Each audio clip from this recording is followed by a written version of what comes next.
Assalamualaikum warahmatullahi wabarakatuh.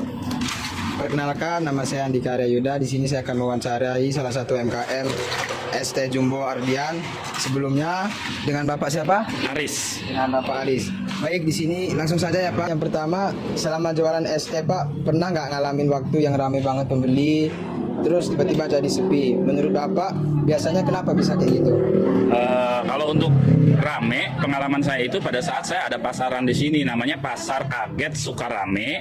Itu setiap hari Senin dan Jumat. Nah, kalau sepi itu biasanya pada saat cuaca hujan. Itu ya artinya bukan nggak ada yang beli, ada, tapi berkurang aja gitu. Ya.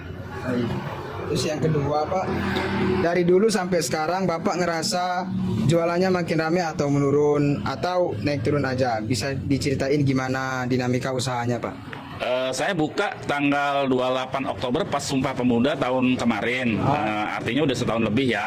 Itu pada saat awal buka, semakin bulan ke bulan itu semakin meningkat, banyak pembeli yang berbeda, dan yang sudah beli pun beli lagi balik gitu loh, karena mungkin cocok dengan ST saya. Aroma yang khas beda sama yang lain ya Bang ya. Saya teh Solo dengan racikan saya gitu loh, yang beda dengan yang lain gitu. Jadi Itu yang buat dia rame ya? ya, nah kalau biasanya sih kalau ada momen turunnya penjualan itu pada saat anak UIN itu libur, gitu loh, libur kayak semester ya. Cuman kalau anak UIN itu tidak libur, dilihat dari grafiknya itu semakin meningkat penjualannya. Untuk pertanyaan selanjutnya Pak, kalau ada tren baru, misalnya rasa kekinian, kemasan unik, atau jualan lewat media sosial, biasanya Bapak tahu dari mana dan gimana cara nangkepinya? Saya kan juga update juga ya Mbak ya, artinya ikut milenial juga lah, biasanya kan lewat medsos seperti TikTok gitu kan, kayak dari Jawa nih yang lagi viral nih apa gitu kan, yang lagi viral tuh contohnya kopi Neslo, Nescafe, Milo. Nah, kita juga ada gitu loh. Jadi artinya kita membuat branded tempat saya ini, minuman teh dan kopi itu lengkap. Jadi orang tahu di tempat kita, oh mau beli ini ada gitu loh. Varian baru gitu ya Pak? Ya, betul. Dan itu sudah kita ngikutin setiap ada perkembangan minum di tempat luar Lampung. Baik, selanjutnya, waktu kepikiran ide baru nih Pak, misalnya nambah varian rasa atau jualan online, apa yang bikin Bapak yakin buat nyoba hal itu? Jadi gini, online saya juga buka di GoFood, GrabFood, dan ShopeeFood ya, ST Ardian namanya.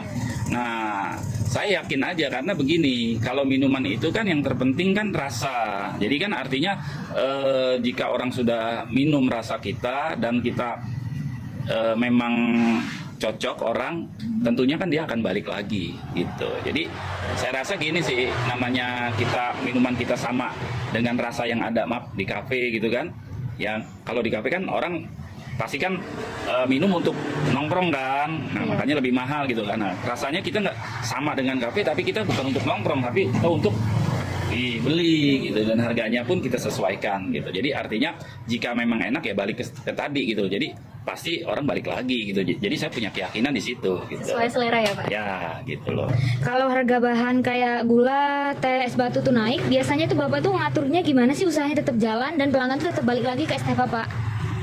Kalau untuk gula itu kan sifatnya nasional ya Mbak. Jadi itu saya tidak perlu khawatir, karena kan kalau gula itu kan naiknya itu kan jangkanya itu panjang. Kalau untuk es batu itu pun sama, naiknya juga dia tidak dadakan. Nah, jadi kalau es batu itu kan kita beli satu balnya itu 10.000 ya kan. Nah, itu bisa untuk 30 gelas gitu loh. Es batu ini kan es kristal yang kita pakai itu supaya menyebar tehnya. Jadi pas dinikmatin enak gitu ya.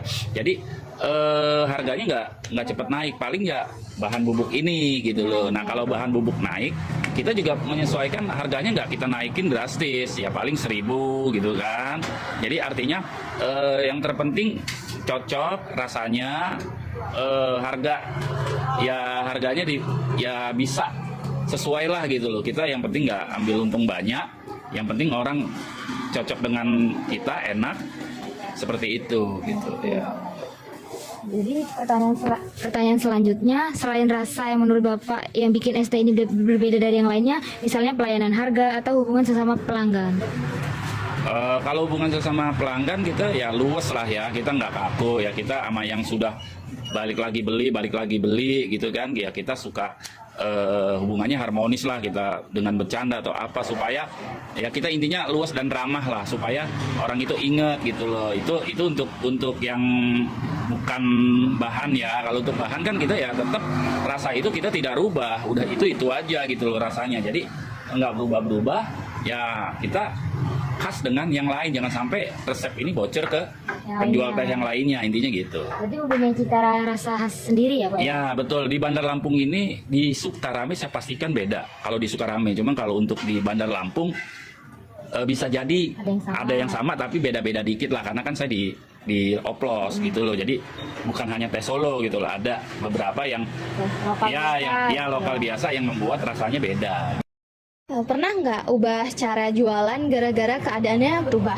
Misalnya nih, waktu pandemi atau pas makin banyak penjual es teh lain. Nah, kemampuan beradaptasinya ini gimana?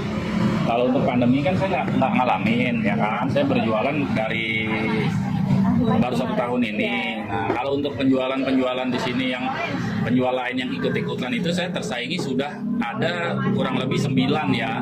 Nah, 9 itu saya hanya berpikir begini, selagi rasanya itu beda, biarin aja orang pada jualan. Bahkan saya pernah disaingin di samping saya persis, tapi rasanya memang beda. Beda tangan, beda rasa ya Pak? Ya, dengan beda rasa, mungkin dia tehnya saya nggak tahu teh apa kan, saya tetap dengan teh khas saya gitu loh. Jadi tetap rasa saya nggak berubah gitu aja gitu loh. Jadi nggak ada sesuatu yang saya khawatirkan gitu loh. Saya khawatir hanya jika dekat saya jualannya itu resepnya sama, itu yang saya khawatirin. Berarti kan artinya mungkin konsumen yang beli dia akan memilih. Cuman pada saat rasanya, aromanya berbeda, kalau dia udah cocok, dia pasti kesini. Iya, betul banget. Nah, waktu jualan lagi sepi nih Pak, biasanya Bapak ini ngelakuin apa biar tetap bertahan dan jualannya ini nggak mati? Saya sepengalaman saya jualan, saya sepinya itu ada 2. Pada saat hujan, kalau hujan kan itu udah kuasa yang maha kuasa ya kan. Nah itu biasanya online saya yang banyak pada saat hujan. Ya seperti GoFood, GrabFood, Shopee. Itu pernah di GoFood itu pembelian bukan 1-2, sekali beli teh manis itu 15, pernah 20, pernah 50 gitu. Lumayan juga ya berarti Pak? Betul, karena udah cocok gitu loh. Gimana caranya Bapak ini jaga rasa atau gaya jualan nih biar tetap punya ciri khas nih, jadi nggak gampang ditiru sama orang lain? Itu tadi, saya pakai teh Solo, ada racikannya teh lokal sini. Sehingga kalau orang minum, dia mencoba-coba sendiri di rumah, dia kan sulit untuk ketemu. Kayak kita ngerjain soal, kita cap-cip-cup. Pasti kebanyakan jawabannya salah. Jadi kalau orang mencoba-coba, dia bikin sendiri di rumah, dia pasti nanti salah. Gitu. Jadi itu caranya. Gitu. Baik, terima kasih ya Bapak. Ya.